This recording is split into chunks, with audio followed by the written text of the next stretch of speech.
The daughter of the housekeeper delivered a simple red box to her boss on Christmas, and he discovered a devastating truth. Subscribe to the channel and comment where you are watching from. The deafening sound of crystal glasses clinking echoed through the Alverson mansion on the Upper East Side, one of the most prestigious neighborhoods in New York.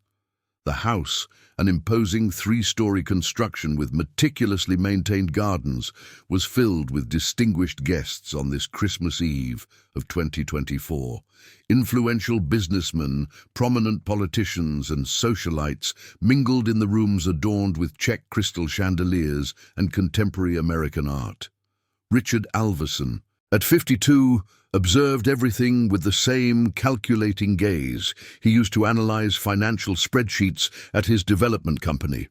Tall, with graying hair styled in a precise military cut, impeccably dressed in an Italian suit, and a posture that radiated authority, he was the perfect example of a successful businessman. However, behind that imposing facade, there was a void that not all the money in the world could fill. "Richard, my dear," exclaimed Martin Sanders, his majority partner, approaching with a glass of French champagne in hand.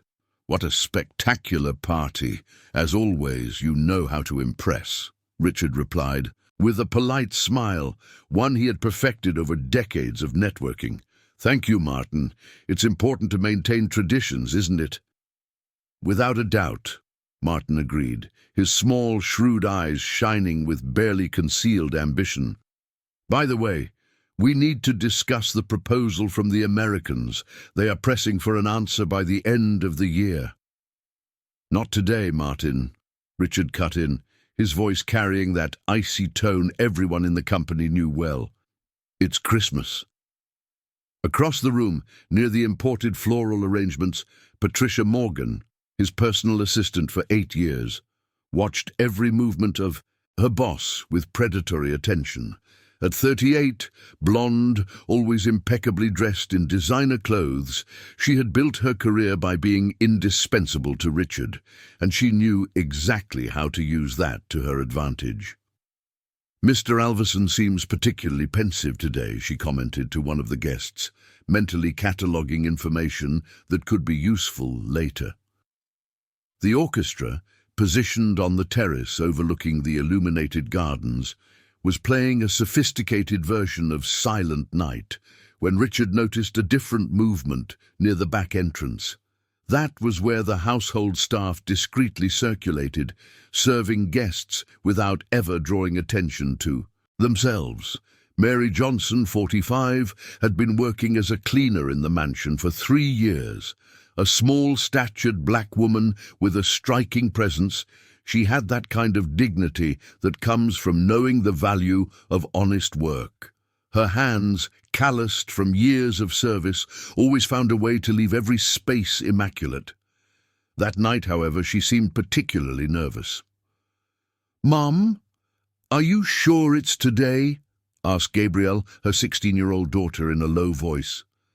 The girl had inherited her mother's beauty, but carried something more, an intellectual sparkle in her eyes that promised a future different from the fate many had predicted for her. "I am sure, my daughter," Mary replied, adjusting her uniform for the 10th time.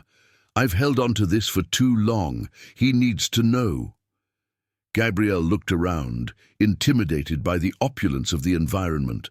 The guests seemed to inhabit a world completely different from hers, with their sparkling jewelry and conversations about international travel and million-dollar investments. She, who studied at a public school in the outskirts of New York and dreamed of pursuing medicine, felt like a fish out of water. What if he doesn't believe it? What if he thinks, "It's a lie," the girl insisted, clutching a small red box, obviously handmade, with simple fabric and faded gold ribbon, against her chest. "Gabrielle, my daughter." Mary held her daughter's face in both hands, looking directly into her eyes. "There are moments in life when we need to have the courage to do what is right, even when it's difficult. Your grandfather Paul always said, 'The truth has the power to set you free, but first, it must be told.'" Richard was near the fireplace, pretending to listen to a businessman from the agribusiness sector talk about the soybean harvest. When he noticed someone approaching timidly, he turned and saw the girl, who clearly did not belong in that luxurious environment. "Excuse me, sir," Gabrielle said, her voice trembling slightly. "Are you Dr. Richard Alverson?" "I am," he replied, frowning. "You shouldn't be here, girl. This is a private party." "I know, sir. I'm sorry to disturb you," Gabrielle swallowed hard, gathering all the courage she could muster. "But my mother asked me to give this to you. She said that it has always been yours." With trembling hands, she extended the red box. Richard watched her for a moment, intrigued. There was something in the sincerity of that girl that made him accept the gift, even against his better judgment. "Who is your mother?" he asked, still holding the unopened box. "Mary Johnson, sir. She works as a cleaner in your house." Richard slowly opened the box. Inside, wrapped in a cloth already yellowed with age, was an old men's wedding band. Even with the soft lighting of the party, he could distinguish an almost faded inscription. "For my dear son, 1975. The world seemed to stop around him. The noise of the party turned into a distant murmur. That ring. He recognized it. It was the ring his father, Paul Alverson, always wore. The same one that had mysteriously disappeared when Richard left to study in the United States at 18. The same one he desperately searched for after his father's funeral 5 years ago. How did your mother get this?" he asked, his voice coming out rougher than he intended. Gabrielle took a step back, startled by the intensity of Richard's gaze. "She said she worked at the house where your father lived after your parents separated. She kept some things he left behind." Richard's legs faltered for a moment. He leaned against the wall, staring intently at the ring. Memories began to flood over him.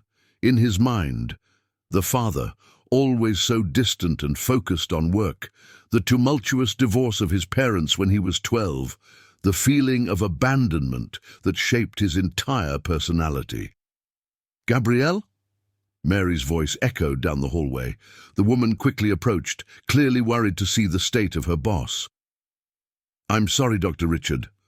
I asked her to deliver it, but I didn't want it to be in the middle of the party." Richard lifted his eyes to Mary, studying every feature of her face. "Did you know my father?"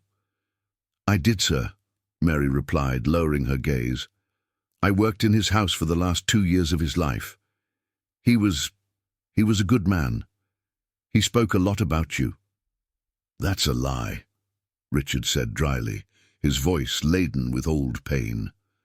"My father barely knew I existed. He only cared about work." Mary raised her eyes, and for a moment Richard saw a deep sadness in her gaze. "With all due respect, Dr. Richard, but you are mistaken. Your father carried a photo of you in his wallet. A photo from when you were little. He looked at it every day." The silence that followed was piercing.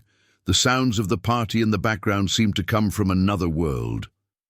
Richard clenched his fists, feeling the cold wedding band against his palm. "That's not possible," he murmured, more to himself than to the 2 women before him. "It is, Doctor," Mary insisted, her voice gaining strength. "And there's more. Things he kept. Things he said about you." Richard looked at the mother and daughter, 2 people who just 5 minutes ago were practically invisible in his life, and realized they held a piece of his history that he thought was lost forever. We need to talk," he finally said, putting the wedding band in his suit pocket. "But not here. Not today." Gabrielle and Mary exchanged a knowing glance. They knew they had planted the first seed of a transformation that would change not only Richard Alverson's life, but everyone around him. As they discreetly walked away, Richard remained there, leaning against the wall, his mind in turmoil. Across the room, Patricia watched him intently, intrigued by that unusual interaction. And Martin, noticing the disturbed expression of his partner, was already beginning to plan how to use that apparent emotional fragility to his advantage. The party continued late into the night, but for Richard, Christmas 2024 had become a turning point. The small red box contained not just a wedding band, it held the promise of truths he didn't know if he was ready to face. January 2025 arrived with the stifling heat of New York summer and a feeling of restlessness that Richard couldn't shake off. He had spent the last 2 weeks obsessed with his father's wedding band, taking it out of the company's safe several times a day just to confirm that he hadn't dreamed of that moment at the Christmas party. The office of Alverson Inc. occupied 3 floors of a commercial building on Fifth Avenue, with a panoramic view of the city. The glass walls and minimalist design perfectly reflected the cold and calculating personality of its owner. That Monday morning, however, Richard could barely concentrate on the financial reports scattered across his mahogany desk. "Dr. Richard," Patricia's voice came through the intercom, "you have a meeting with the Japanese investors in 15 minutes. Cancel it," he replied abruptly, not taking his eyes off the wedding band spinning between his fingers. "What do you mean, cancel?" Patricia entered the office without knocking, something she would normally never dare to do. Her high heels echoed on the marble floor as she approached the desk. "Richard, this meeting has been scheduled for 2 months. They came all the way from Japan." Richard looked up, and Patricia could see something different there. A vulnerability she had never witnessed before. It was exactly the kind of weakness she had learned to exploit over the years. "Are you okay?" she asked, changing her tone to one of feigned concern. "Since Christmas, you've been strange." "I'm fine," Richard lied, quickly putting the wedding band in his pocket. "And don't cancel the meeting. Just postpone it until tomorrow." Patricia moved closer, leaning slightly over the desk. "Richard, we've worked together for 8 years. I know you. Something is bothering you. You can trust me." What she didn't say was that she had spent the last week discreetly investigating what had happened at the Christmas party. She discovered that the daughter of one of the cleaning staff had delivered something to Richard, and that piqued her predatory curiosity. Patricia had reached where she was by being indispensable, anticipating problems and offering solutions. If Richard was vulnerable, she needed to know why and how to use it to her advantage. "Patricia, I need you to gather some information for me," Richard finally said, discreetly. "Of course. What do you need?" "I want you to find the address where my father lived after the divorce, and I want to know everything about Mary Johnson, the cleaning staff member." Patricia felt a pang of alarm. Richard had never shown interest in the subordinate staff. "May I ask why?" "No, you may not." The usual coldness returned to his voice. "Just do it." Meanwhile, in the modest 2-bedroom apartment in East Side, New York, Mary Johnson was preparing morning coffee for Gabrielle. The apartment was small but immaculate, with simple furniture and a few plants that Mary tended to with care. On the living room wall, family photographs told a story of struggle and dignity. "Mom, I was thinking," Gabrielle said, nibbling on a piece of bread with butter. "Did we do the right thing?" Dr. Richard seemed a bit shaken when he saw the wedding band. Mary stopped stirring the coffee and looked out the window, watching the morning bustle of the housing complex. "Gabrielle, my daughter, there are truths that weigh on the conscience when we keep them for too long. Your grandfather Paul carried a great pain for his son. It was my duty. Pass this on." "But what if he gets angry? What if you lose your job?" "If I have to lose it, then so be it," Mary replied, with a determination that surprised her own daughter.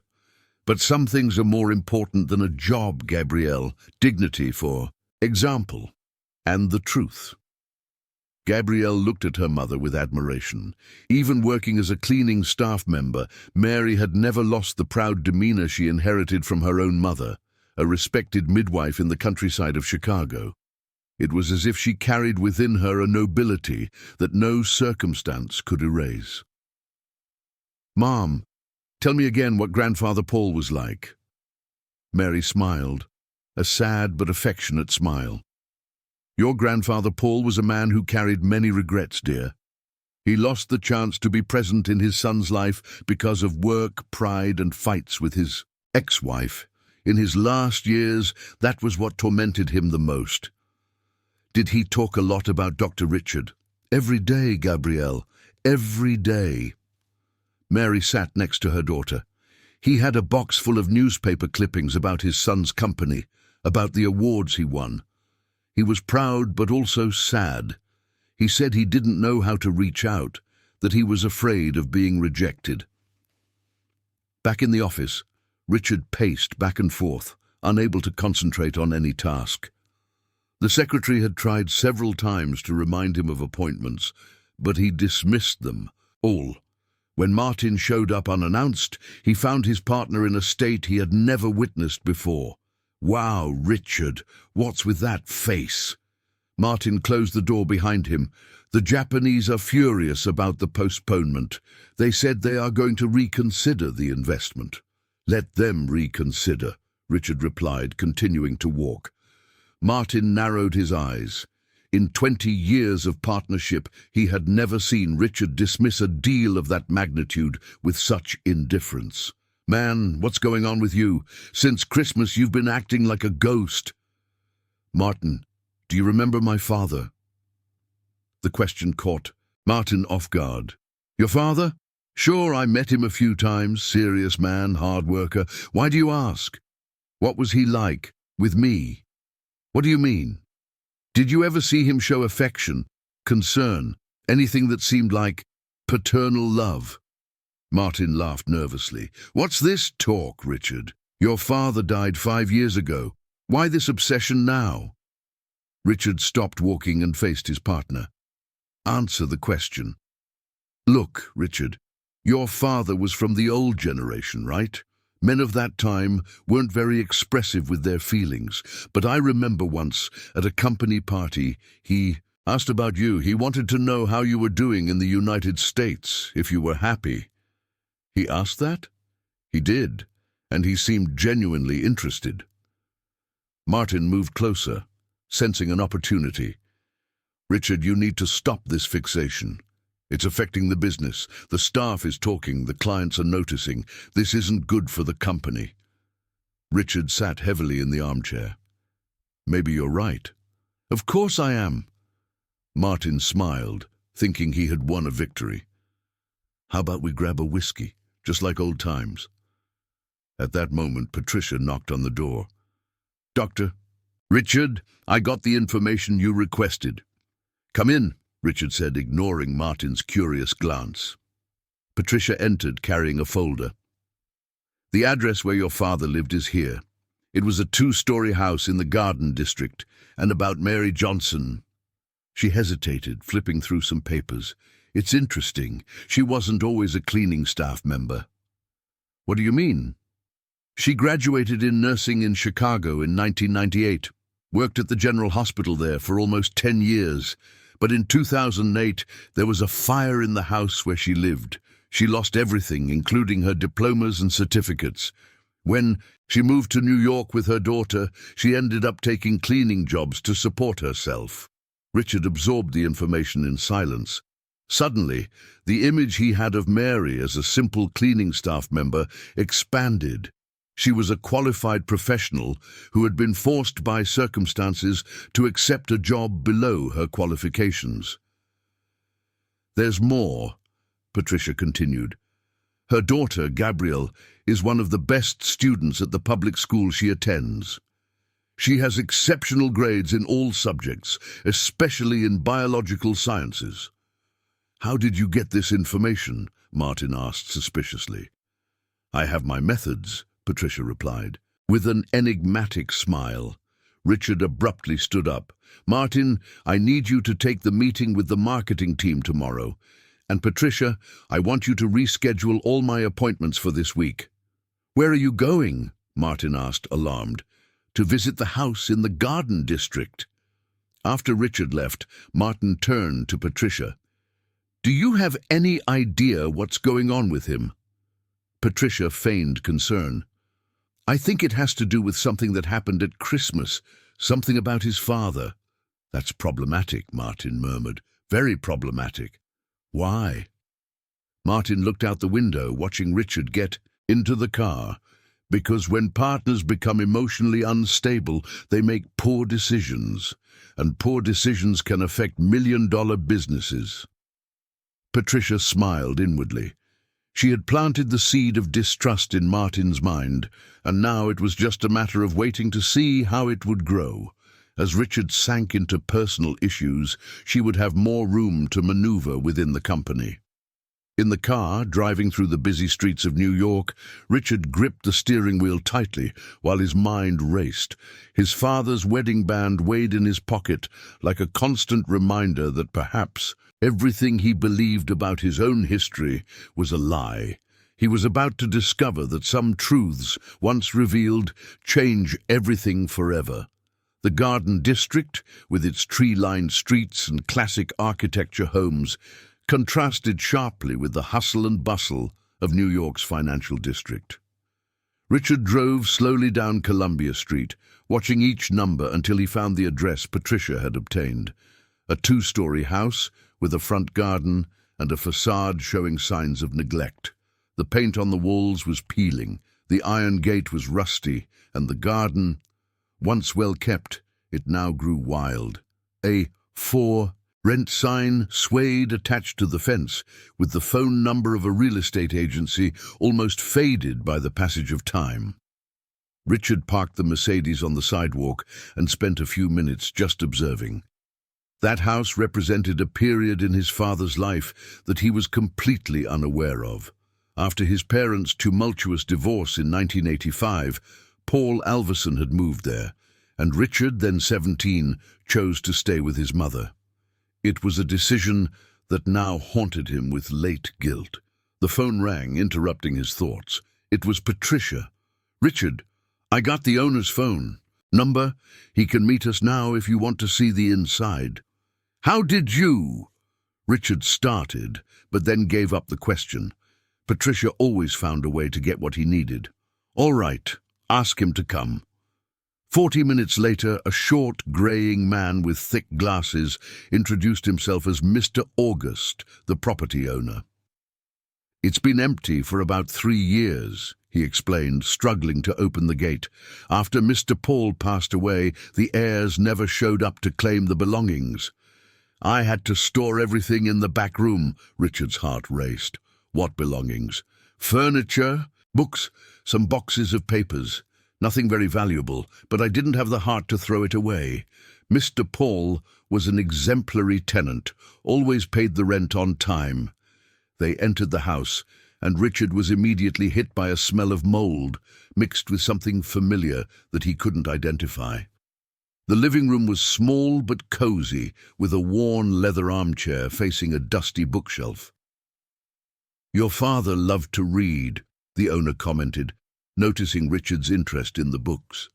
"Especially biographies. He said he liked to understand how successful people built their empires." Richard ran his fingers over the books, recognizing some titles. There were biographies of Henry Ford, Roberto Marinho, and Abilio Diniz. Among them, something caught his attention, a scrapbook with a brown leather cover. "Can I?" he asked, pointing to the album. "Of course, feel free. If you're Mr. Paul's son, these things are yours by right." Richard carefully opened the album. The first page took his breath away. It was a clipping from the New York Times from 2003, featuring an article about the inauguration of one of the first developments by Alverson Developments. The photo showed Richard, then 35, shaking hands with the mayor. Next to the photo, in shaky handwriting, there was a note. "My son, The businessman. How proud I am. Paul. He flipped through the pages quickly, discovering dozens of similar clippings. Each of his professional achievements was there, carefully cut and pasted, always accompanied by little notes from his father. Richard wins Entrepreneur of the Year award. My boy building an empire. If only I could tell him how proud I am. Jesus, Richard murmured, his legs giving way. He leaned against the armchair, feeling the world spin around him. Are you all right? The owner asked, concerned. Richard couldn't respond. He continued flipping through the album, finding not only newspaper clippings, but also photographs.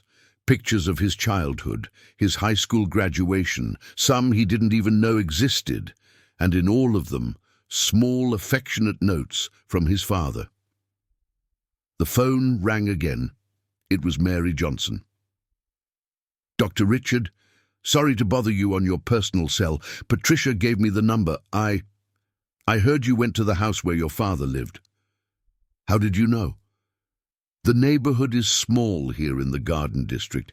Mrs. Conceição called me. She works at the house next. Duper, and we met when I worked for your father. She said she saw you arriving. Richard looked out the window and saw an elderly lady peeking through the curtain of the neighboring house. Mary, I need to talk to you. Urgently. Of course, Doctor. Where do you want us to meet? Right here, at my father's house. Can you come now? There was a pause on the other end of the line. I can, sir, but it will take a while. I'm coming from the east side by bus. No need. I'll pick you up. Give me your address. An hour and a half later, Richard parked in front of the housing complex in the east side. It was the first time he had stepped into a community like that, and he was impressed by the organization and cleanliness of the place, despite the simple houses and narrow streets. Mary appeared at the door of one of the buildings, wearing a simple but clean blouse and carrying a patterned fabric bag. Seeing her there, in her natural environment, Richard realized how she maintained the same dignity she had shown in the Upper East Side mansion. Thank you for picking me up, Dr. Richard, she said, settling into the passenger seat carefully, clearly uncomfortable with the luxury of the car. Thank you, Mary. I think you have answers to questions I didn't even know I needed to ask. During the drive back to the Garden District, Mary shared more details about the 2 years she worked for Paul Alverson. Your father was a very lonely man, Dr. Richard. He would wake up early, have coffee, read the newspapers looking for news about you, and then spend the rest of the day in the armchair, reading or just thinking. Sometimes I would hear him softly sobbing. Crying? My father? Yes, sir. He cried, especially when he saw your pictures or read about your successes in the newspapers. He said he had wasted the chance to be a father, that he had chosen work over being present in your life. Richard swallowed hard.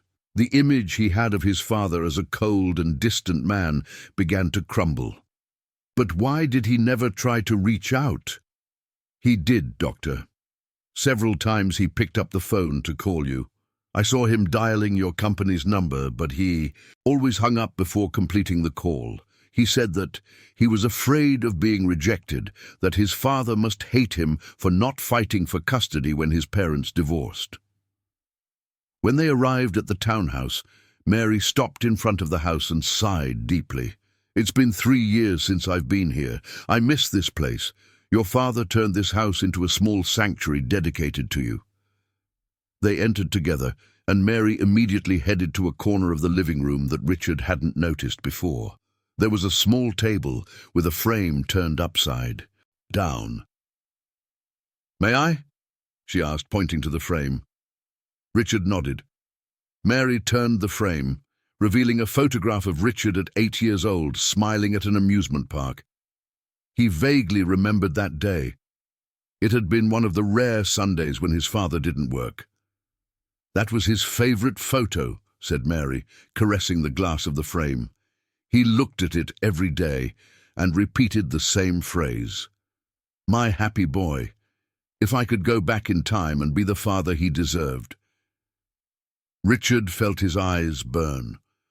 All those years, while building a business, empire fueled by anger and feelings of abandonment, his father had been just a few miles away, tortured by the same feelings of loss.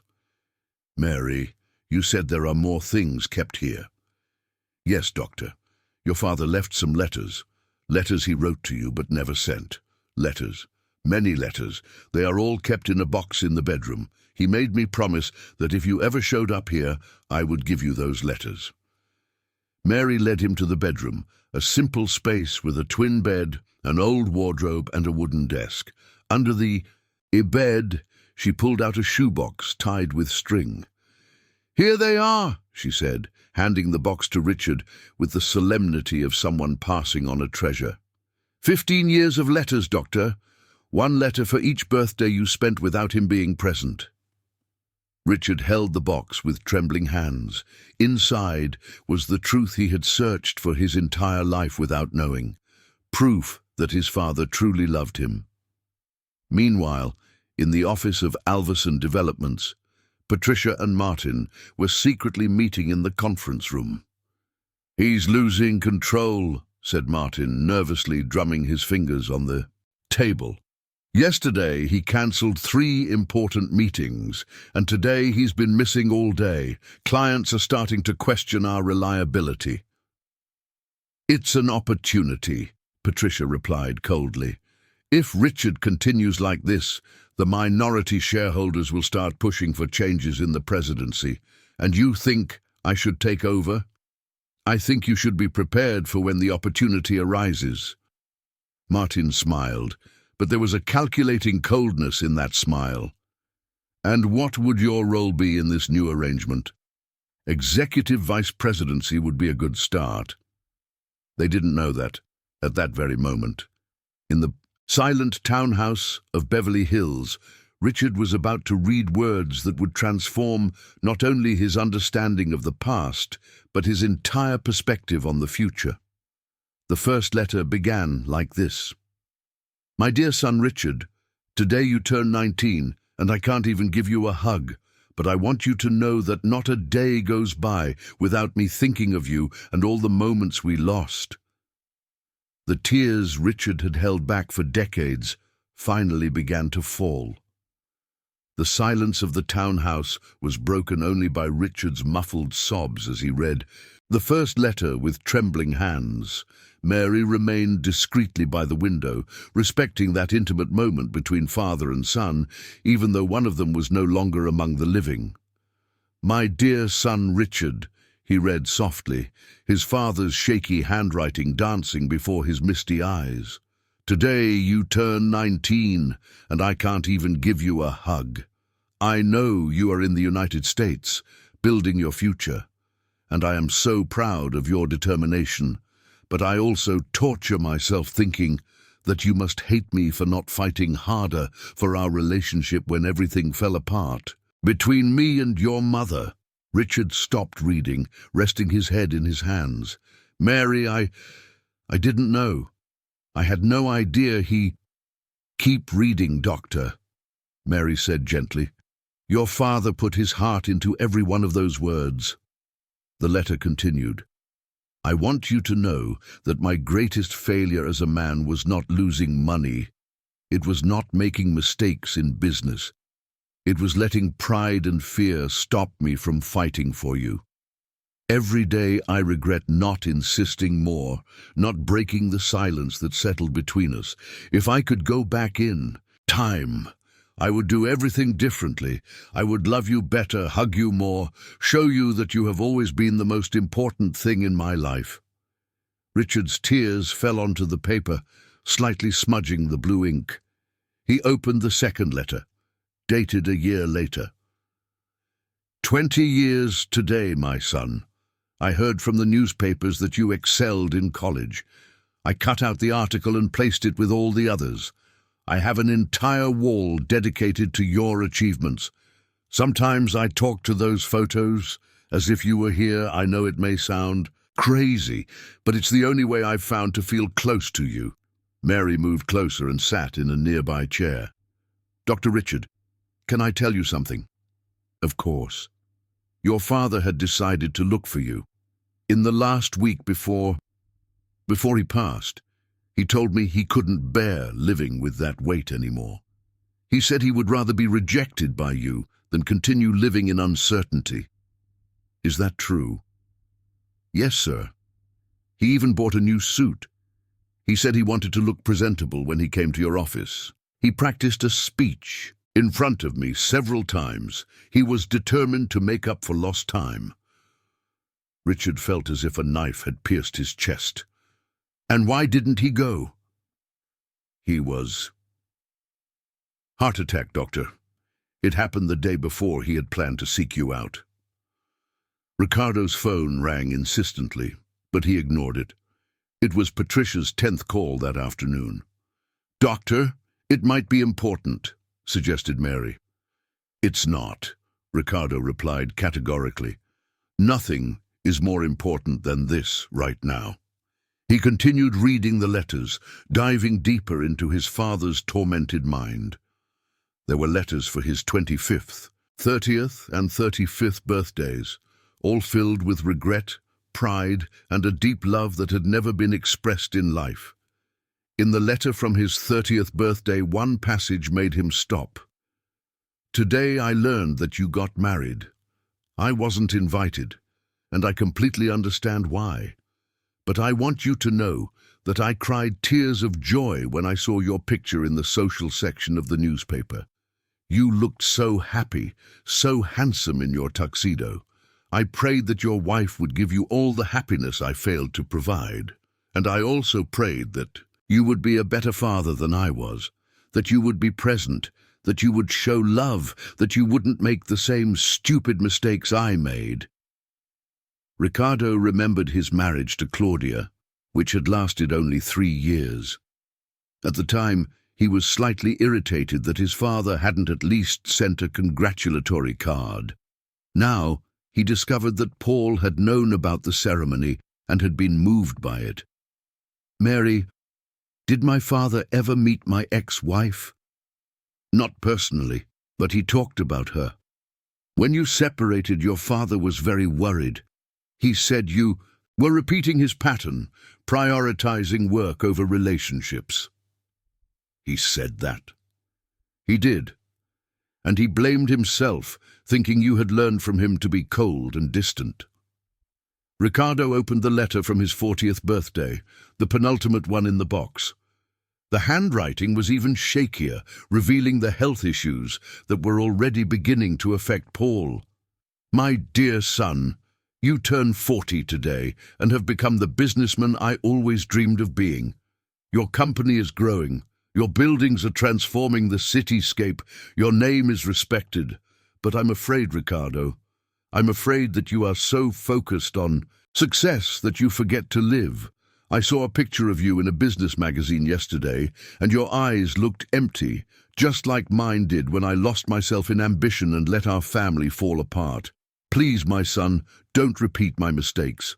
Money comes and goes, buildings can be demolished, but love and relationships are eternal.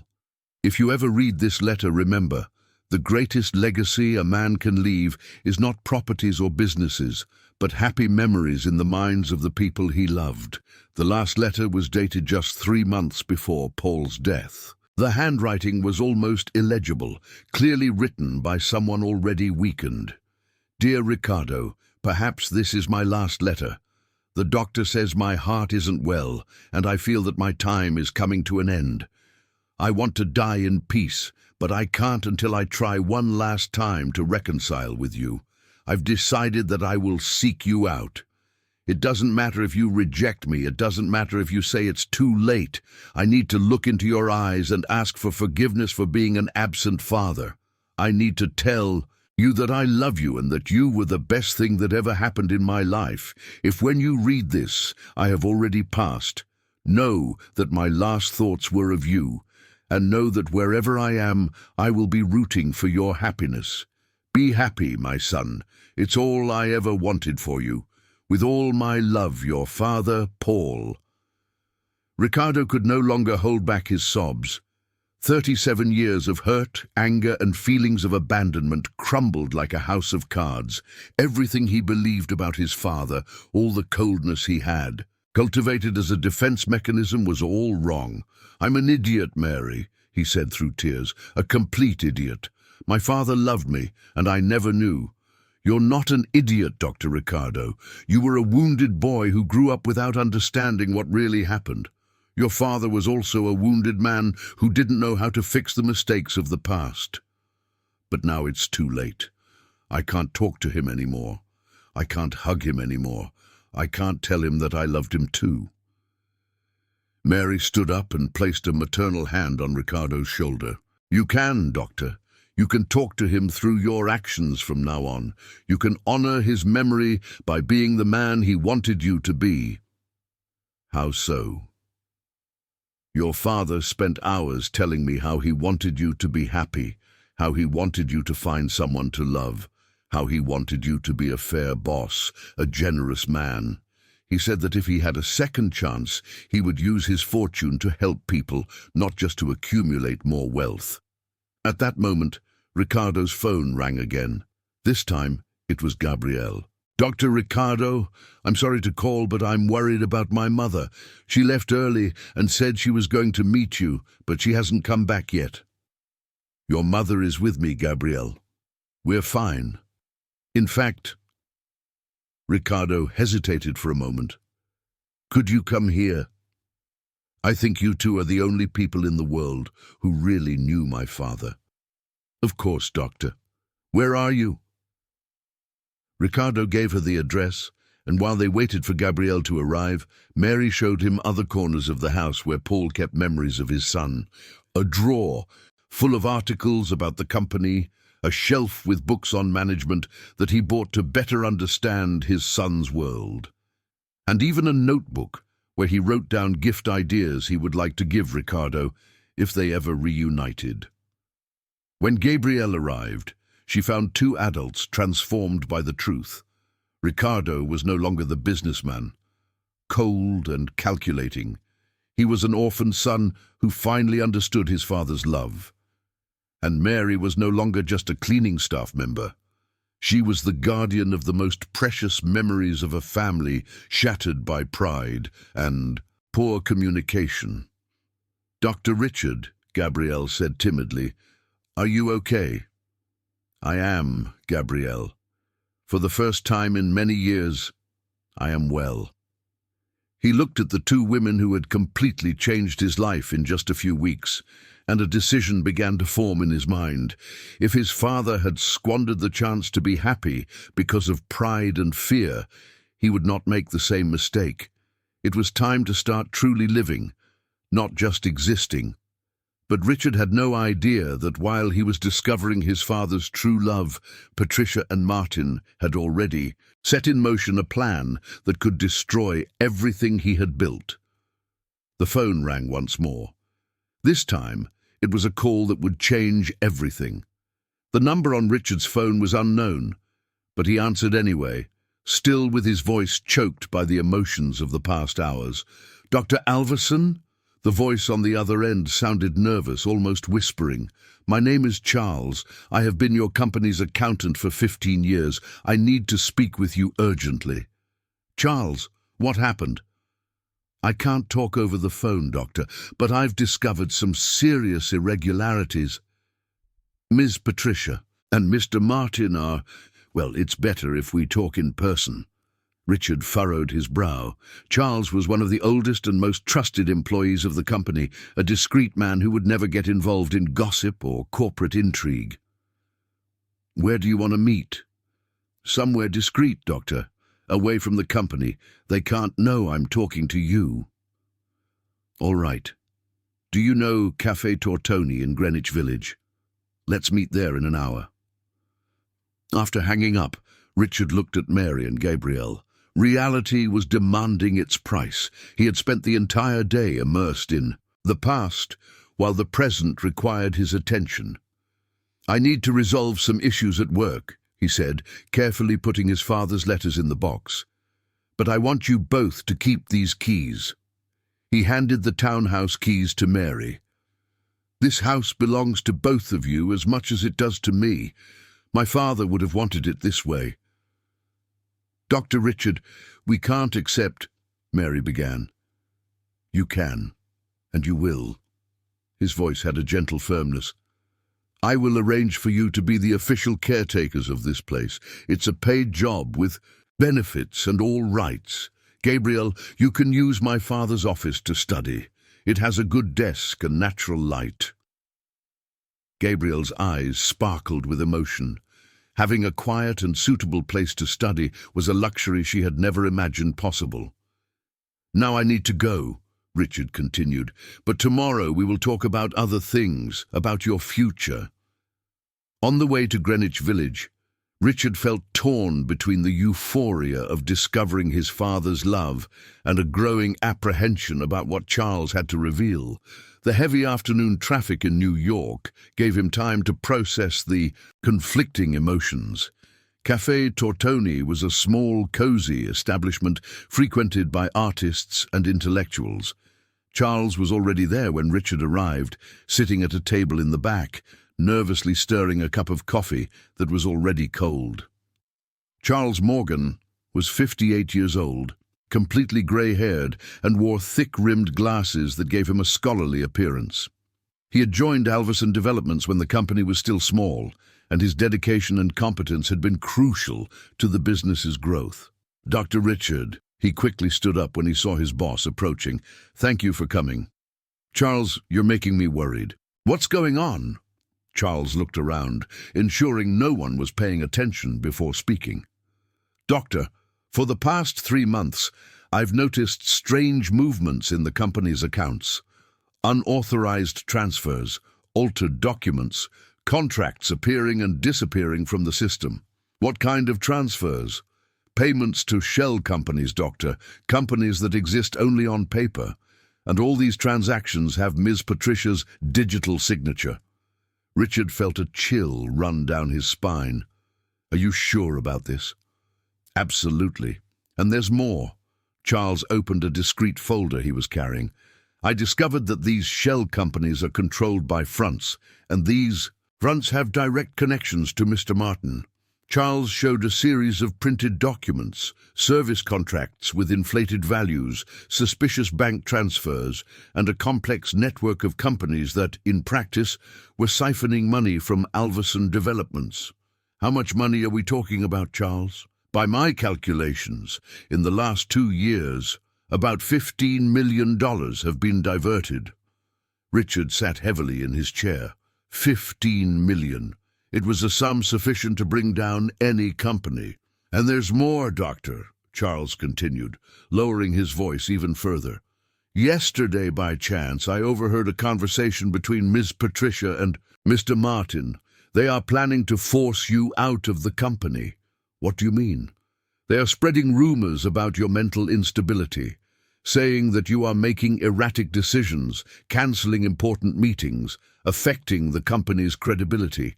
The plan is to convince the minority shareholders to vote for a change in the presidency." Richard bitterly laughed. "And I thought they were my friends." "Doctor, there's something else you need to know. Ms. Patricia has access to your passwords, your systems, your contacts. If she wants, she can cause very serious damage to your reputation." "Charles, I need concrete proof of these accusations. Documents that can be used legally." "I'm already working on it, Doctor, but I need a few days to gather everything without raising suspicion." At that moment, Richard's phone rang. It was Patricia, for the 11th time that day. "I'll take this," he said to Charles. "Hello, Patricia." "Richard, finally!" Her voice sounded relieved, but there was an underlying tension. "Where are you? We've had 3 emergencies. Today you just disappeared." "What emergencies?" "The Japanese have definitively cancelled the investment. They are saying they lost confidence in the company's management. And there's more. The client from Garden Mall is threatening to terminate the contract due to deadline violations." Richard knew that both situations were serious, but his perspective had completely changed in the last few hours. "Patricia, let's talk tomorrow morning. Schedule a meeting with all the directors." "Richard, you need to understand the gravity of the situation. Martin is trying to take control, saying that you are not fit to lead the company." The irony of the situation did not go unnoticed by Richard. Patricia was pretending to defend him against Martin, when in reality she was complicit with the partner. "All right, Patricia. I'll see you tomorrow." After hanging up, he turned to Charles. "I need a copy of all those documents by the end of the day, and I want you to prepare a detailed report of all the irregularities." "Yes, sir. But, Doctor, I need to warn you. They may have already realized that I discovered something. This morning, Ms. Patricia asked me about some of the files I was analyzing." "Are you at risk?" "Maybe. But I've worked at this company for 15 years, Doctor. I've seen it grow. I've seen you build an empire. I won't let two opportunists destroy all of this." Richard extended his hand to shake Charles's. "Thank you, Charles. Truly, your loyalty means a lot to me." "Doctor, may I ask a personal question?" "Of course. What happened to you today? You seem different." Richard smiled, a genuine smile that Charles had never seen before. "I discovered some truths about my father, Charles, truths that changed my perspective on many things." "I understand. And can I say something? In all these years working with you, I've never seen you smile like that. It's good to see." As he drove home, Richard reflected on how his life had transformed. In just one day, in the morning, he had woken up as a wealthy but empty businessman. Now he was driving through the streets of New York as a man who finally understood what truly mattered in life. But he also knew that a battle was just beginning. Patricia and Martin had underestimated one crucial thing. A man who had just discovered the true love of his father was willing to fight for everything he considered sacred.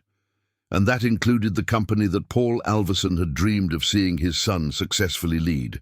That night, as Richard organized his father's letters in chronological order and planned his strategy for the next day, he had no idea that Patricia and Martin were in an emergency meeting, realizing they might have dangerously underestimated their target. The war was declared, but this time Richard was not fighting just for money or power. He was fighting for his father's memory and for the future of the people who truly mattered in his life. And that was a fight he did not intend to lose. Tuesday morning dawned grey over New York, with heavy clouds signaling rain. Richard arrived at the office at 7 in the morning, 2 hours earlier than usual, carrying a briefcase with his father's letters and another with the documents that Charles had managed to gather overnight. The Alverson Developments building was still almost empty when he ascended to his office on the 23rd floor. Through the window, he watched the morning bustle of the city he had helped build with his ventures. But now he saw everything with different eyes. Each building, each street, each professional achievement gained new meaning after discovering the silent pride his father felt for all of it. "Good morning, Dr. Richard." Charles's voice came through the intercom at 8 o'clock sharp. "Can I come up? I brought the documents you requested." "Of course, Charles. Come on up." Charles entered the office carrying 2 bulky briefcases and a USB drive. His dark circles indicated a sleepless night, but there was a steely determination in his eyes. "I found much more than I expected, Doctor," he said, dumping dozens of documents onto Richard's desk. "The scheme is even more sophisticated than we thought." Richard examined the papers as Charles explained each discovery. There were fake consulting contracts, inflated invoices, bank transfers to overseas accounts, and the most shocking, a document showing that Martin had used insider information from the company to speculate in the real estate market through third parties. "Look at this, Doctor," Charles pointed to a spreadsheet.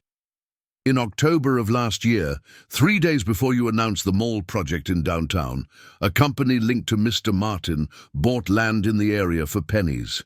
When the project was publicly announced, they resold the land for 5 times the value. Insider trading, Richard murmured, feeling a mix of anger and disappointment. Martin used confidential information from our company to profit personally. Exactly. And Ms. Patricia facilitated all of this by providing internal documents and launch schedules. At that moment, the office door swung open abruptly. It was Patricia, arriving an hour earlier than usual, clearly suspecting something was happening. "Richard, I'm glad you got here early," she said, forcing a smile as her eyes quickly scanned the documents spread across the desk. "We need to finalize the presentation for the investors tomorrow." "Charles, can you excuse us for a moment?" Richard said calmly, gathering the documents and locking them in a drawer. After Charles left, Patricia approached the desk, her high heels echoing on the marble floor. She was impeccably dressed, as always, but Richard noticed a tension in her posture that he had never perceived before. "Richard, you need to tell me what's going on," she said, trying to maintain a professional tone. "Yesterday you disappeared all day, didn't answer any of my calls, and today you arrive here at 7 in the morning with piles of documents. This isn't normal." "Patricia, how long have you worked with me?" The question caught her off guard. 8 years, why? And all this time have you always been loyal to the company?" "Of course." "How can you ask that?" Her indignation seemed genuine, but Richard could now see beyond the facade. "So you wouldn't mind if I ordered a full audit of our financial systems?" Patricia hesitated for a fraction of a second, but it was long enough for Richard to confirm his suspicions. "An audit? Richard, that would cost a fortune and take months. Why would you—" "Answer the question, Patricia. Would you mind?" "No, of course not," she said, but her voice sounded less convincing. "But frankly, I think you've been very stressed. Maybe it would be good for you to take a vacation. Clear your mind." "Interesting. Martin said exactly the same thing yesterday. Because we both care about you, Richard. We are your friends." At that moment the door opened again, and Martin walked in without knocking, as if the office were his. "Good morning, everyone," he said with forced joviality. "What morning meeting is this?" Richard studied his partner's face. Martin Sanders was 49 years old, had a degree in business administration from Harvard, and had become a partner in the company 15 years ago when it was still growing. He had always been ambitious, but Richard never imagined that ambition could turn into betrayal. "Martin, it's good to see you here. I wanted to talk to both of you about some important matters." "Sure, man. What's up?" "We received an interesting proposal yesterday afternoon," Richard lied, closely observing both of their reactions. "An American multinational wants to buy our company for well above market value." Patricia and Martin exchanged a quick glance, almost imperceptible. "Which multinational?" Martin asked, trying to sound casual. "I can't reveal that yet. It's a matter of confidentiality. But they want an answer by the end of the week." "And are you considering selling?" Patricia's voice had a barely concealed urgency. "I'm seriously thinking about it. After all, at 52, maybe it's time to enjoy life, travel, relax." "No, Richard," Martin exploded, abandoning any pretense of subtlety. "You can't sell the company now. We have ongoing projects, commitments." "Interesting," Richard said coldly. "Yesterday you were worried about my mental health and suggesting I step down from the presidency. Today you're concerned about keeping me in charge of the business." Martin realized he had contradicted himself. "It's just that, well, one thing is for you to take a vacation, to step away temporarily. Another thing is to sell everything." "Martin is right," Patricia quickly agreed. "Selling now would be hasty. The company is worth much more than any outside offer." How can you know the value of the offer if I haven't revealed the amount? Richard asked, cornering them with their own logic. The silence that followed was tense and revealing. Patricia bit her lower lip, a tic that appeared when she was nervous, and Martin began to drum his fingers on the table, another sign of anxiety. "Richard," Martin finally said, changing strategies, "are you sure you're okay? Since Christmas, you've been acting very strange. Cancelling important meetings, disappearing all day, and now this story about selling the company. I'm perfectly fine, Martin. In fact, I've never been better. But people are talking, man. Employees, clients, suppliers, everyone is noticing that you've been unstable." "What people? What employees?" "Well, several. The finance team mentioned that you've been distant. Charles even said that—" "Lies." Richard's voice cut through the air like a blade. "Charles didn't say any of that."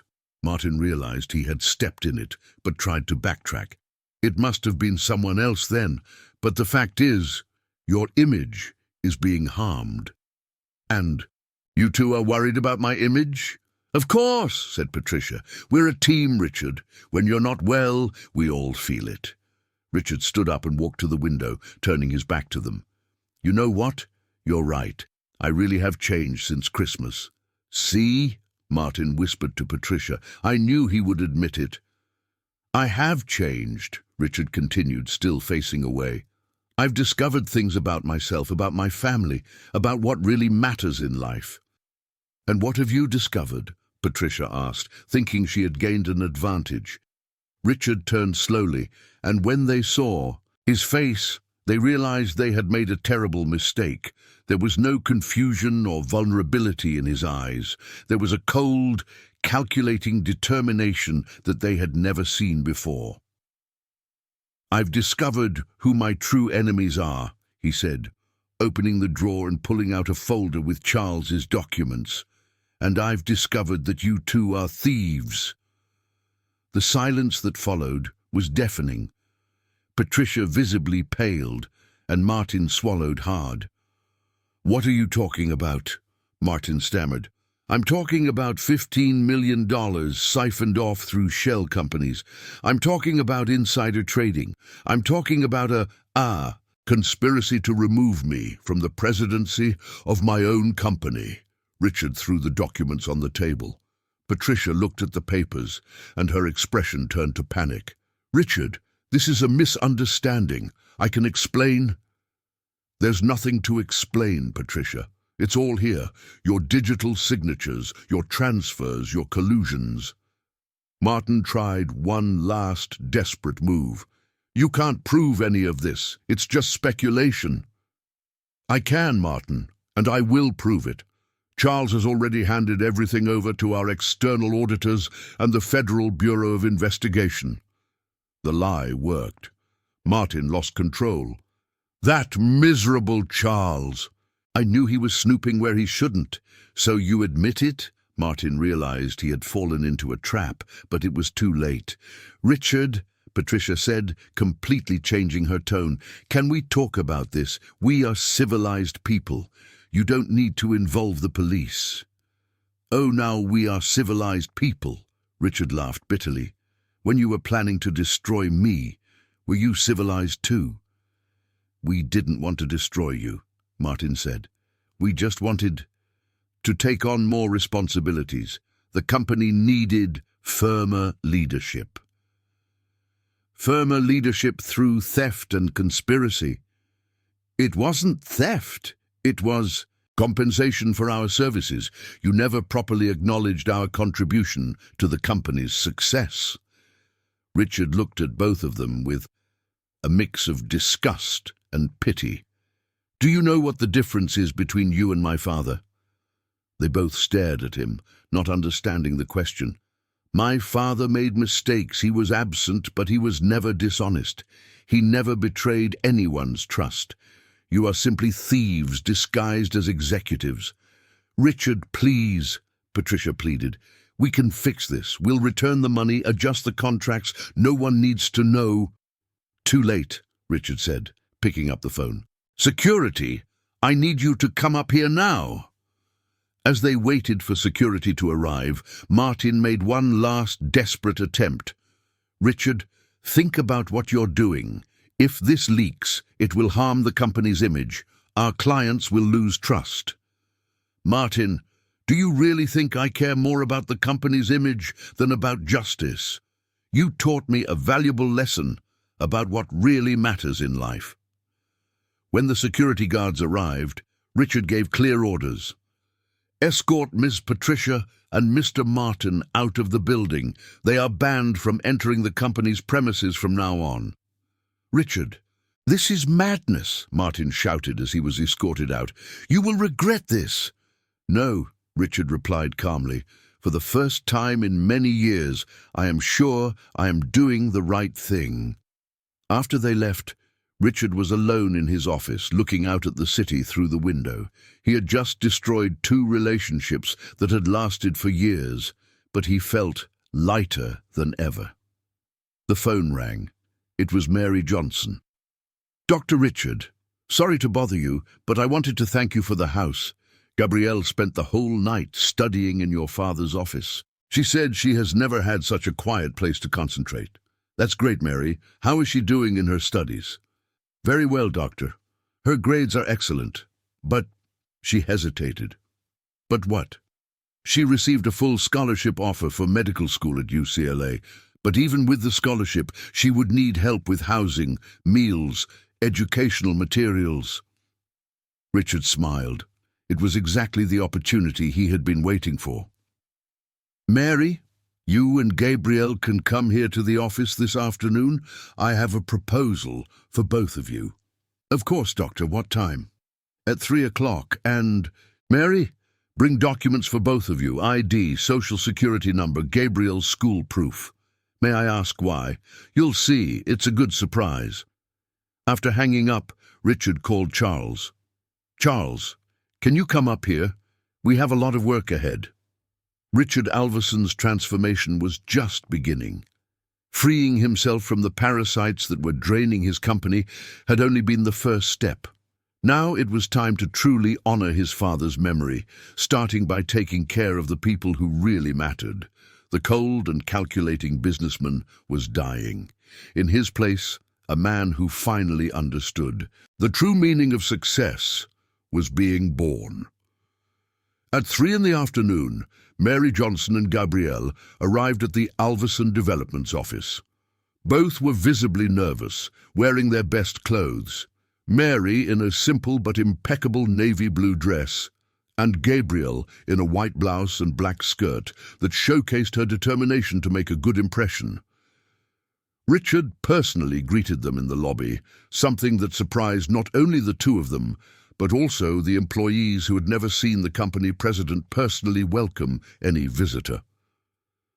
"What an impressive place," Gabrielle murmured as they rode the elevator, admiring the polished marble and fine wood panels. "My daughter, remember what we talked about," Mary whispered. "Dignity first." Richard smiled upon hearing the comment. "Mary, you don't need to worry about that. After everything I discovered yesterday, you two are practically family to me." In the office, Richard had prepared a small table with coffee and some sweets, a gesture that made it clear this would not be a formal business meeting. "Please, have a seat," he said, pointing to the more comfortable armchairs. "Before we talk about the future, I want to tell you what happened here. This morning, Richard recounted the confrontation with Patricia and Martin, Charles's discoveries about the frauds, and how the unconditional loyalty of the accountant had saved the company from a potentially devastating blow. "Good heavens," Mary said, placing her hand on her chest. "And I thought they were trustworthy people. Miss Patricia has always been so polite to me." "Well, Mother," Gabrielle commented, "in school we learn that not everything that glitters is gold." "Very wise, Gabrielle," Richard said. "And do you know what my first reaction was after getting rid of them?" They both shook their heads. "I remembered my father's words in the letters.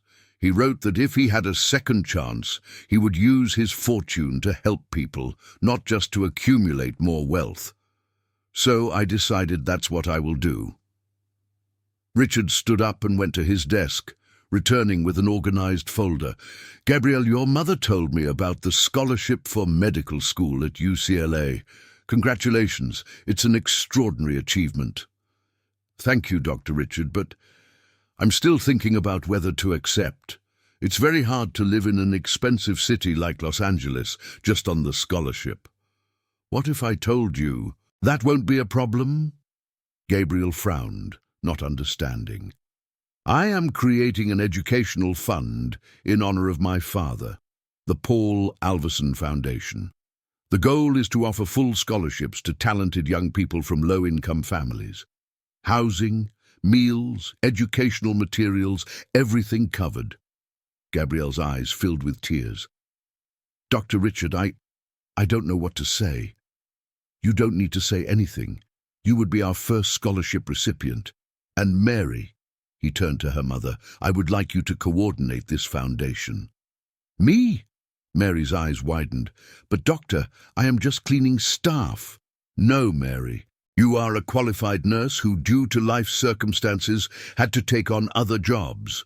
And more importantly, you are an honest person who knows the real needs of those who need help. Richard opened the folder and showed some documents. I have already talked with our legal department.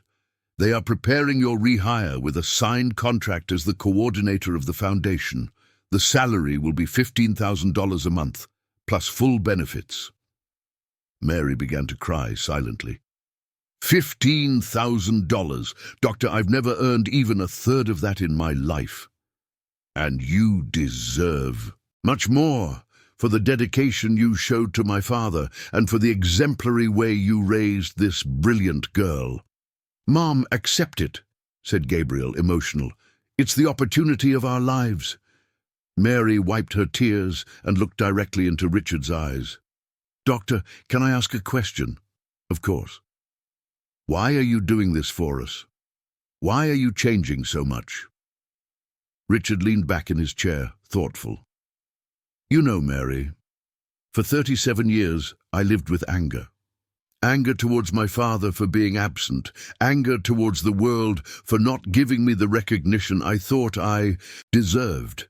I built a business empire fueled by that anger, and in the process I became a cold and calculating person. He paused, looking out the window. Yesterday, when I read those letters, I realized I wasted decades of my life hating a man who actually loved me deeply. And today, when I discovered that people I trusted were betraying me, I understood that the true treasure is not material wealth, but the genuine people who cross our path. And are we those people? Asked Gabrielle, still incredulous. You are much more than that. You are the bridge between my past and my future. Through you, I can honor my father's memory and build something that truly makes a difference in the world. Charles knocked on the door and entered, carrying another folder. Dr. Richard, I brought the documents you requested regarding the company's restructuring. Charles, come here. I want you to meet two very important people. Charles politely greeted Mary and Gabriel, but was intrigued by their presence in a business meeting. Charles, Richard said, you have worked with me for 15 years and have always been loyal and competent. Today, you saved my company from a blow that could have been fatal. I just fulfilled my obligation, Doctor. No, you did much more than that. That's why I want to offer you the financial vice presidency of the company with a 300% salary increase and profit sharing. Charles almost dropped the folder.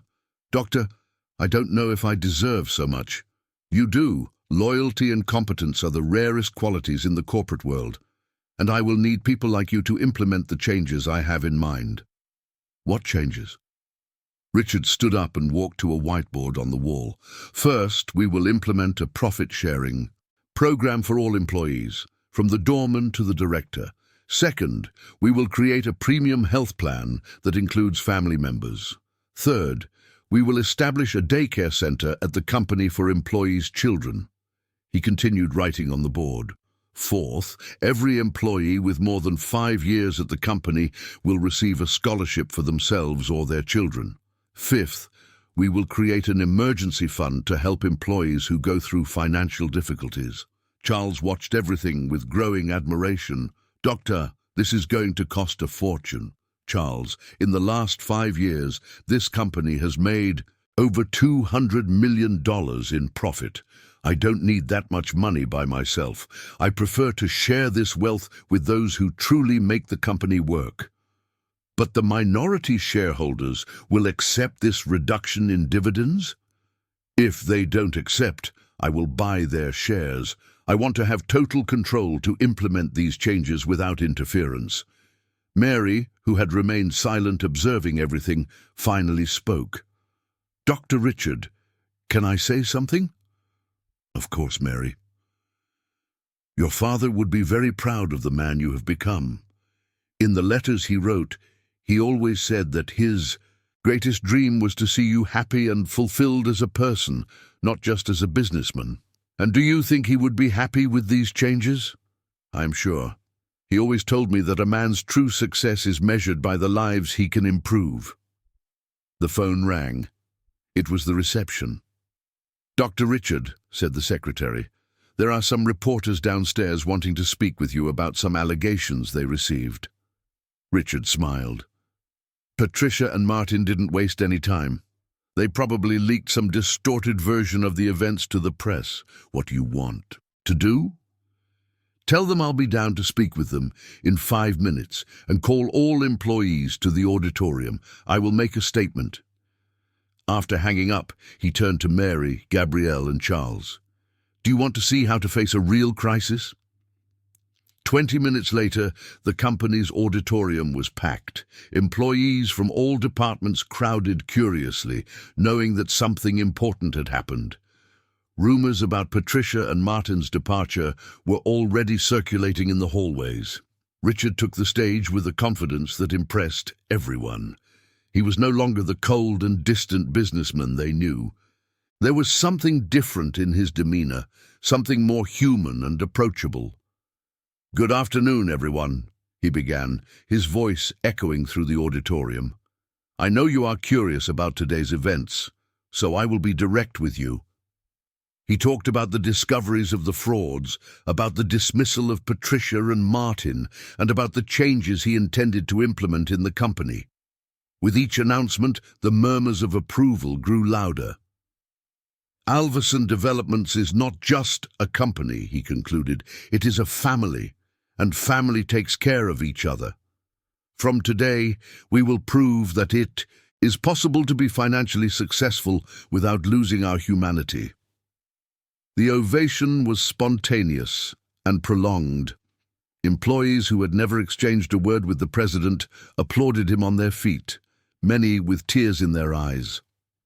From the back of the auditorium, Mary and Gabriel watched the transformation of a man who had discovered the true meaning of leadership. Richard Alverson was no longer just a wealthy businessman. He was someone who finally understood that true legacy is not measured in wealth, but in the number of lives we can positively impact. And he was ready. The morning of Wednesday arrived with a storm of news that threatened to destroy everything Richard had built. The newspapers blared sensational headlines. President of Alverson Developments fires employees for reporting irregularities. Businessman in emotional crisis makes erratic decisions. Anonymous source reveals mental instability of real estate magnate. Richard was in his apartment in Beverly Hills, a 300-square-meter penthouse that reflected his former ostentatious lifestyle, when Gabrielle called, clearly distressed. Dr. Richard, are you seeing the news? They're saying horrible things about you. I am watching, Gabrielle. It was expected. Patricia and Martin weren't going to accept quietly the exposure of their frauds. But they're saying you stole money from the company, that you fired innocent people. That's a lie, isn't it? Of course it's a lie, but sometimes the truth takes time to surface. Are you okay? You don't seem worried. Richard smiled. looking out the window of the apartment at the heavy clouds covering Los Angeles. Gabrielle, 2 days ago I would have been desperate about this situation. Today, I know that the truth always wins in the end, and I have people I can trust to help me prove it. At the office, the situation was tense. Charles had arrived at 7 in the morning and found reporters at the building's door, some frightened employees, and the phone ringing incessantly with calls from worried clients. "Dr. Richard," said Charles when Richard arrived, "we need an urgent communication strategy. 3 clients have already cancelled contracts and others are questioning our integrity. Charles, can you call all the directors for a meeting in 15 minutes? And also invite our lawyer. Dr. Fernando is already on his way, and there's something you need to know. The IRS received an anonymous tip about alleged tax irregularities in the company." Richard sighed. Patricia and Martin are really not playing around, but this might end up being good for us. How so? An official investigation will expose who really committed the irregularities. Our accounts are clean, Charles. Theirs are not. In the meeting room, the remaining directors waited with worried expressions. Dr. Fernando Mascarenhas, the company's lawyer for 12 years, was flipping through newspapers with the look of someone facing a tough battle. "Richard," Dr. Fernando said as he entered, "the situation is serious. They are using the press to create an atmosphere of distrust before you can present your version of the facts. And what is our strategy? Total transparency. We will voluntarily hand over all documents to the IRS, the Public Prosecutor's Office, and the Federal Police. We will prove that we have nothing to hide." Richard sat at the head of the table. "Perfect. And there's more. I want you to organize a press conference for tomorrow. I will publicly present all the evidence of Patricia and Martin's frauds." "Doctor," interrupted Sandra, the marketing director, "this could be risky. If they sue for defamation, they won't sue, Sandra, because I have irrefutable evidence. And more, I will publicly announce all the improvements we are going to implement for the employees." "How so?" "I will turn this crisis into an opportunity to show what kind of company we want to be. A company that values people, not just profits." Dr. Fernando stroked his beard, thoughtful. "Richard, can I speak to you alone?" After the others left, the lawyer got straight to the point. "Are you sure about what you are doing? These changes you want to implement will drastically reduce the company's profits." "Fernando, how much money do I need to live well?" "How so?" "Answer the question. How much money does a person need to have a comfortable life?" "Well, a few million maybe. I have a net worth of over $500 million, Fernando. Even sharing the wealth with the employees, I will still have far more than I need to live well." "But what if the company goes through difficulties? What if there is an economic crisis?" Richard stood up and went to the window. "Do you know what my mistake has been all these years, Fernando? I thought accumulating wealth was synonymous with success. Today, I discovered that success is being able to sleep peacefully, knowing that your actions improve people's lives." "That's very beautiful, Richard, but the business world doesn't work that way." "Then maybe it's time to change how the business world works." At that moment, the secretary knocked on the door. "Dr. Richard, your mother is on the phone. She said it's urgent." Richard hadn't spoken to his mother in months. Helen Alverson, at 75, lived in a luxury condominium in Aspen and maintained an active social life among the high society of Los Angeles. "Hello, Mom." "Richard, for God's sake, what scandal is this in the newspapers? My friends are all calling me." "Mom, it's a temporary situation. I will clarify everything." "Temporary? They are saying you stole money, that you are having a nervous breakdown." "Mom, do you really believe that?" There was a pause on the other end of the line. "No, of course not.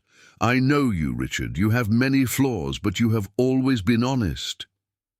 "Thank you." But tell me the truth. What really happened? Richard decided to tell his mother everything. The discovery of his father's letters, Patricia and Martin's frauds, his decision to change the company's direction. "Jesus, Mary and Joseph," murmured Helen. "So you found the letters your father wrote. Did you know about the letters?" "Of course I did, Richard. In the last years before he died, we started talking again. Nothing romantic, mind you, but we were parents of the same child." "And he talked about the letters?" "He did. And he talked about how much he regretted being an absent father. I always told him to look for you, but he was afraid of being rejected." Richard felt a lump in his throat.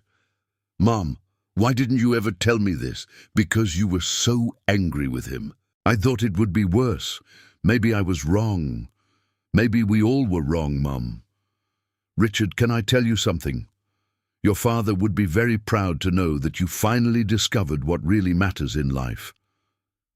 After hanging up, he remained silent for a few minutes, processing the conversation. His own mother had kept secrets that could have changed his relationship with his father. How many misunderstandings could have been avoided with more dialogue and less pride? The phone rang again. It was Mary. "Dr. Richard, I'm sorry to bother you. I know you must be very busy with all this confusion." "It's no bother, Mary. How are you all?" "We're worried about you. Gabrielle spent the whole morning defending you at school. Her classmates saw the news and were making hurtful comments." "And how did she react?" "She told everyone that she knows you personally and that you are a person of integrity. She said that if people knew the truth, they would be applauding instead of criticizing." Richard smiled, feeling warmed by the loyalty of that family. "Mary, would you all like to have lunch with me today? I want to share some news." "Are you sure? With all this confusion, maybe it's not a good time to—" "Mary, you are the family I chose. There is no bad time to be with family." They met at a discreet restaurant in Greenwich Village, away from the media spotlight. Mary arrived nervous, clearly embarrassed by the negative exposure Richard was facing. "Dr. Richard, I don't know if we should be here. What if someone sees us together and makes up more stories?" "Mary, stop worrying about what others think. You and Gabrielle are the most important people in my life right now." During lunch, Richard talked about the conversation with his mother and how he was dealing with the image crisis. "You know what impresses me most about all this," said Gabrielle, fiddling with her salad plate. "You don't seem the least bit shaken by the lies they're telling." "And do you know why, Gabrielle? Why?" "Because for the first time in my life, I know exactly who I am and what I want to do. People can make up whatever they want about me, but I know the truth." "And what is the truth?" asked Mary. "The truth is that I am the son of the man who loved me deeply and who made mistakes out of fear and pride. The truth is that I wasted years hating someone who didn't deserve my hatred. The truth is that today I want to use my fortune to make a difference in the lives of people like you." Richard paused, looking at the two women who had transformed his life. "And the truth is that I found in you the family I always sought without knowing." Mary's eyes filled with tears. "Dr. Richard, you have no idea what it means to hear this. Since my husband died, Gabrielle and I have been alone in the world. You are not alone anymore. Never again." As they left the restaurant, a reporter who had been following them approached with a camera. "Mr. Alverson, is it true that you are having an affair with an employee? Is that why you fired the others?" Richard looked at the reporter with absolute calm. "Yes, I am having an affair." Mary and Gabrielle were shocked by the response. "An affair of love," Richard continued, "with dignity, honesty and loyalty. Qualities that you, sensationalist journalists, seem to be completely unaware of." The reporter was left speechless, and Richard simply continued walking with Mary and Gabrielle. "Why did you say that?" Mary asked, still in shock. Because I'm tired of defending myself against false accusations. From now on, I'm just going to live my truth. Whoever wants to believe in lies, that's their problem. That afternoon, Charles called with news that would change everything. Dr. Richard, the federal police just arrested Martin and Patricia. Their investigations uncovered much more than we imagined. There is evidence of money laundering and tax evasion. What do you mean? They didn't just steal from our company, Doctor. There are at least 3 other companies involved in their scheme. Richard felt a mix of relief and sadness. Relief that his innocence was proven. Sadness in discovering that people he trusted were even worse than he had imagined. Charles, call the press. Tomorrow we will tell the whole truth. As he prepared to face the biggest media storm of his life, Richard looked out the office window and thought about his father. Paul Alverson had spent years torturing himself over mistakes that deep down were just reflections of his imperfect humanity. Now Richard was facing his own public demons, but with one crucial difference. He was not alone. He had a chosen family by his side, and for the first time he had peace of mind. The truth was about to come to light, and he was ready for it.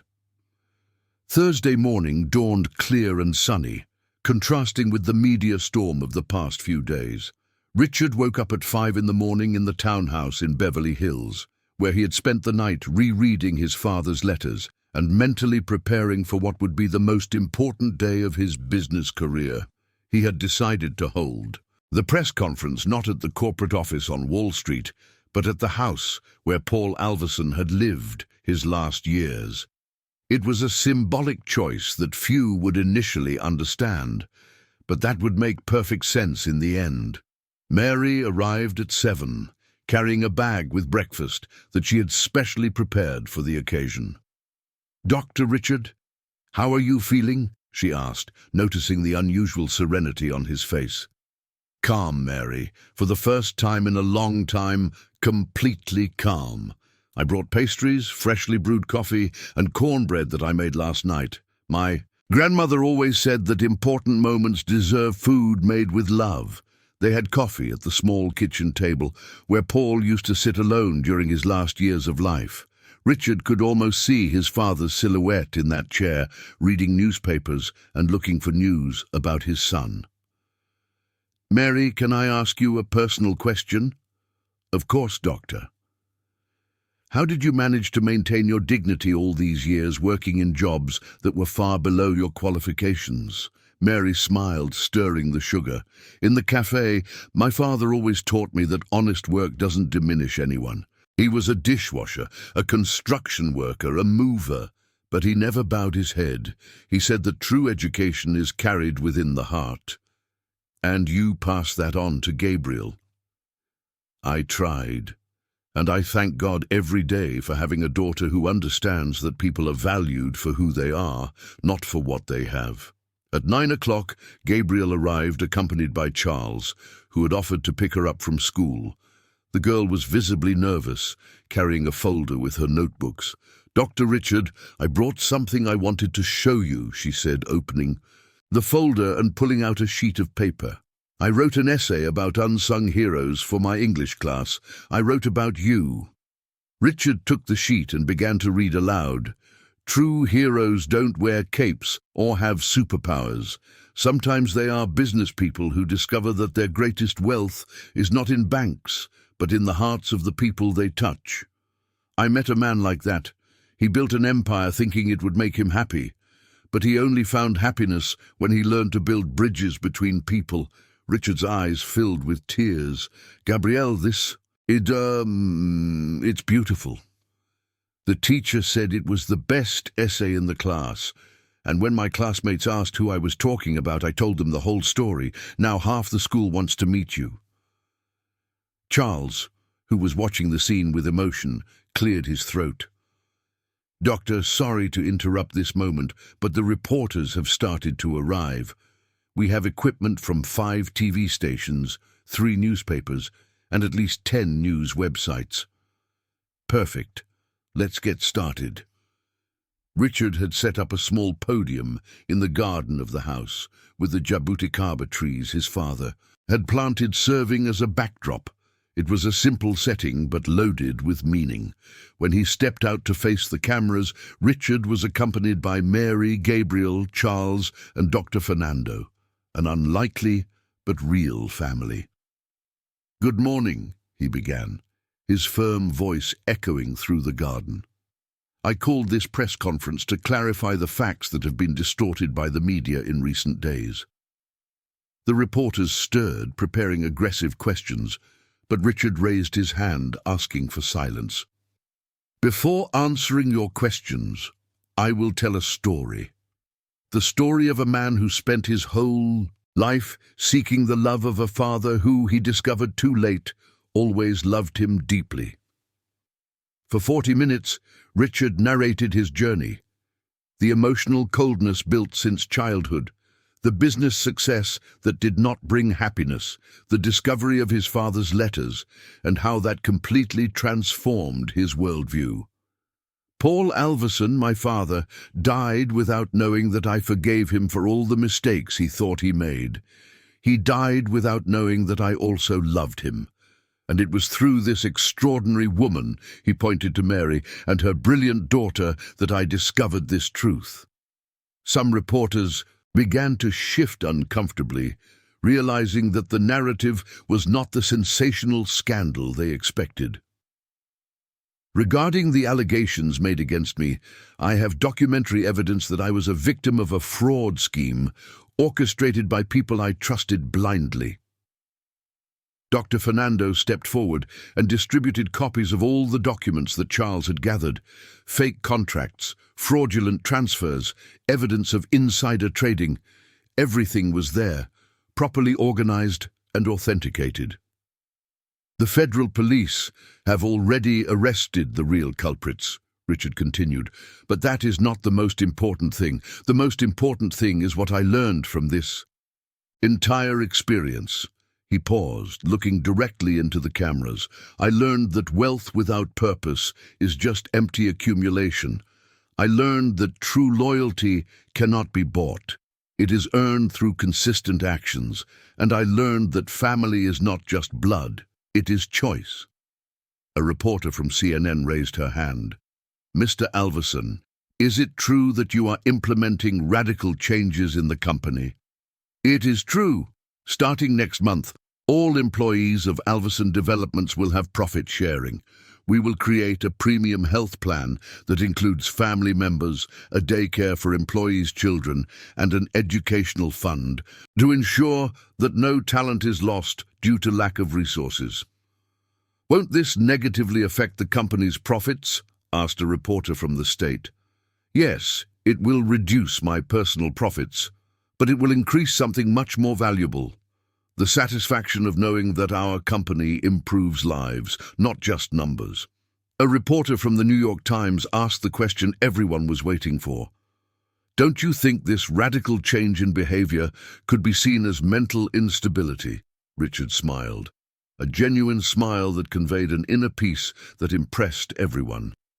"If caring for the people who work with me is mental instability, then I hope this madness spreads to all business people in the country. If valuing loyalty above profit is imbalance, then let more imbalanced people like me come." Mary, who had remained silent until that moment, asked to speak. "Can I say something?" The reporters turned to her, curious. "I worked for Dr. Richard's father in the last years of his life. Paul Alverson was a man tormented by the mistakes he thought he made as a father. He collected every success of his son, cheered for every achievement, but did not have the courage to approach." Her voice was steady, but filled with emotion. "If you knew the tears that man shed from missing his son, you would understand that Dr. Richard is not having a breakdown. He is finally becoming the man his father always dreamed he would be." The silence that followed was profound. Some reporters seemed genuinely touched by the account. Gabrielle also asked to speak. "My name is Gabrielle. I am 16 years old and I study at a public school in a low-income neighborhood. Thanks to Dr. Richard, I will be able to attend medical school at UCLA without worrying about money to support myself." She looked directly into the cameras. "Do you want real news? A millionaire businessman. He decided to use his fortune to change lives. He chose to be remembered as someone who helped people achieve their dreams, rather than as someone who merely accumulated wealth." The press conference extended for another hour, with Richard patiently answering all the questions. He spoke about the plans of the Paul Alverson Foundation, the reforms in the company, and his new philosophy of life. When he finished, several reporters approached him personally to congratulate him on his transparency and the courage to publicly admit his personal transformations. "Mr. Alverson," said a veteran journalist from CNN, "in 30 years of covering businesses, I've never seen anything like this. Do you really intend to give up so much money?" "I'm not giving up anything," Richard replied. "I'm investing in what truly matters, and I guarantee that this investment will yield the best return of my life." In the afternoon, the news spread quickly. Online portals began to change the tone of their articles. Businessman surprises by revealing fraud scheme and announces labor revolution in his company. The transformation of Richard Alverson, from cold businessman to innovative philanthropist. Charles called euphoric. "Doctor, the company phones haven't stopped ringing. Other businessmen want to know how to implement similar programs in their companies. And 3 clients who cancelled contracts yesterday have already called asking to renew." And the employees. "They're celebrating, Doctor. I've never seen morale so high in the company." That night, Richard, Mary and Gabriel had dinner together in the townhouse, celebrating not only the victory over the slanders, but mainly the beginning of a new chapter in their lives. "Do you know what the most important moment of the press conference was?" Gabrielle asked. "What?" "When you said that family is a choice, not blood. At that moment I felt that we truly have a family." Mary agreed, smiling. "And I felt that your father was there with us, proud of the man he raised." Richard looked around the house where Paul had lived his last years, dreaming of a reconciliation that never came. Now, that house was full of life again, filled with true love and purpose. "Father," he murmured, touching the wedding band he now wore on his finger, "I promise to honor your memory every day of my life." Outside, Los Angeles continued its frantic life, but inside that small townhouse, 3 people had found something that no amount of money could buy. A true family, built on foundations of love, respect, and dignity. The transformation was complete. The cold businessman had died.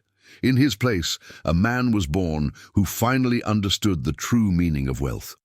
The grand hall of the Paul Alverson Foundation was filled with special guests on this Christmas Eve of 2025. Unlike the elite party Richard had organized a year earlier in his mansion, this celebration brought together a very special family, the first 50 scholarship recipients of the foundation, their families, the employees of Alverson Developments, and some businessmen who had been inspired by the innovative model of humanized management. Richard, now 53 years old, observed everything with a serene smile that had become his trademark. His hair was grayer, but his eyes sparkled with a vitality he hadn't possessed in decades. Beside him, Mary discreetly coordinated the logistics of the event, wearing an elegant navy blue dress that Richard had insisted she buy. "Mom, Mr. Joachim is looking for you," Gabrielle said, approaching in her white medical coat that she wore during her shifts at the university hospital. At 17, already in her 2nd semester, she had become one of the most promising students in her class. "I'll be right there, my daughter. He must want to know about the schedule for the upcoming scholarships." Joachim was a 14-year-old boy, the son of a recyclable materials collector from the East Side, who had been selected for a full scholarship after demonstrating exceptional talent in math and physics. His story had touched Richard so deeply that he personally followed the boy's development. "Dr. Richard," Joachim approached timidly, "I wanted to thank you again for the opportunity. My math grades are among the best in the private school." "Joachim, how many times do I need to say it?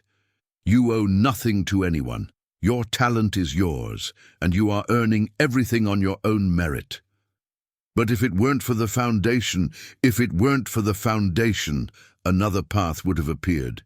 Determined people like you always find a way." Charles approached the group, carrying a folder with reports. As the vice president of the company, he had become Richard's right-hand man in implementing social changes. "Dr. Richard, I brought the numbers you requested. Do you want to see them now or after the party?" "Go ahead, Charles. We have no secrets here." The company closed the year with revenue 15% higher than the previous year, despite all the changes in labor costs. Employee productivity increased by 35%, and for the first time in the company's history, we had no dismissals for just cause. "And the most important?" Richard asked, knowing what the answer would be.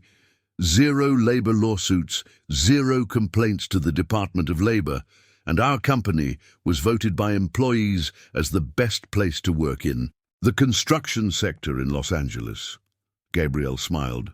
"So the theory that treating people well is good business worked?" "It worked more than well, Gabby," Charles replied. "It has become a management model. We've already received visits from businessmen from all over the United States wanting to learn about our methods."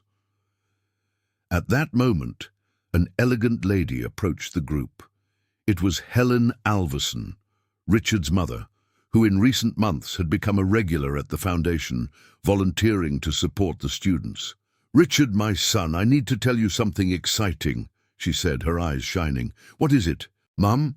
Do you remember Joanna, that 15-year-old girl from San Bernardino, whom you selected for the scholarship in September?" "Of course, the one who wants to be a veterinarian." "Well, she approached me today. She wants to create a project to care for abandoned animals in the neighborhoods where the scholarship recipients live. She said that learned from you that success is being able to help others." Richard felt his chest tighten with emotion. "And what did you respond?" "That the Paul Alverson Foundation will fully fund the project. After all," she smiled mischievously, "we are a family of people who believe in impossible dreams."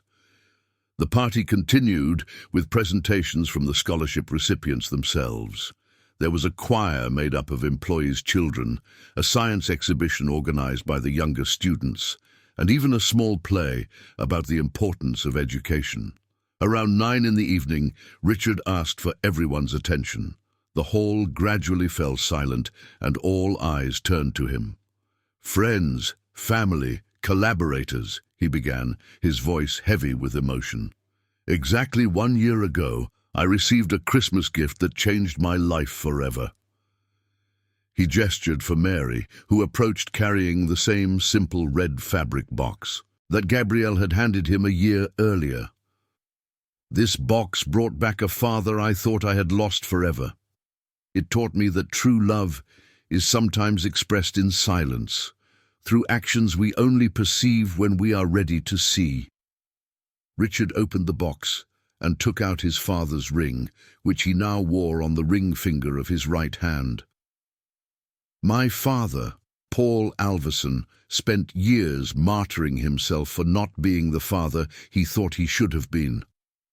I spent years martyring myself for not having the father I thought I deserved, and we discovered that we always loved each other. We just didn't know how to express that love."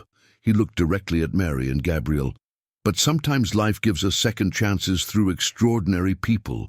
Mary and Gabriel not only restored my memory of my father, they gave me something I didn't know I was looking for, a true family." The applause started timidly, but soon turned into a warm and prolonged ovation. "That's why," Richard continued when the applause subsided, "I have an important announcement to make. Starting next year, the Paul Alverson Foundation will expand its activities. In addition to scholarships, we will create community centers in the most underserved neighborhoods of Los Angeles, offering vocational courses, basic medical care, and psychological support for families in vulnerable situations." More applause echoed through the hall, and to coordinate this expansion, I invited someone very special, someone who understands better than anyone the real needs of those who need an opportunity. He turned to Mary, who looked clearly surprised. "Mary Johnson, do you accept the position of Executive Director of the new Paul Alverson Foundation?" Mary brought her hands to her face, unable to believe what she was hearing. "Doctor, Richard, I don't know if I'm prepared for such responsibility." "Mary," Gabrielle said, holding her mother's hand, "you raised a daughter alone, worked in jobs beneath your qualifications without ever losing your dignity, cared for Dr. Richard's father during the most difficult moments of his life, and still found the strength to keep secrets that could heal old wounds. If that's not preparation, I don't know what is." The guests rose in a unanimous ovation. Mary was openly crying, finally accepting that she deserved all this recognition. "I accept," she said through tears. "I accept in the name of all the parents who fight every day to give a better future to their children." The party extended until nearly midnight. When the last guests left, Richard, Mary, Gabrielle, and Charles remained in the hall, contemplating the panels with photos of all the scholarship recipients and their achievements. "You know what impresses me most about all this?" Charles said, looking at the photographs. "How people who barely knew each other a year ago managed to create something so beautiful." "Isn't it impressive?" Richard replied. "It's natural. When you act with your heart, the right people show up at the right time." "Dr. Richard," Gabrielle said, "can I ask a question I've always wanted to ask?" "Of course." "Do you think your father knew up there in heaven that his ring would reach your hands?" Richard touched the ring, feeling the metal warmed by the heat of his skin. "I don't know if the dead can interfere in the lives of the living, Gabby, but I know that true love has a power that transcends death, and I know that somehow my father was part of our story." "What do you mean?" "Think about it. Your mother could have gotten rid of that ring at any moment. She could have sold it, could have lost it during the move to Los Angeles, but something made her keep that object for years, until the exact moment I was ready to receive it." "Mom always said she felt she had a mission to fulfill," Gabrielle said. "And she did," Richard agreed. "You two were the angels my father sent to save me from myself." Mary, who had been silently observing the conversation, finally spoke. "Dr. Richard, can I share something I've never told anyone?" "Of course, Mary. In the last week of your father's life, he had a dream.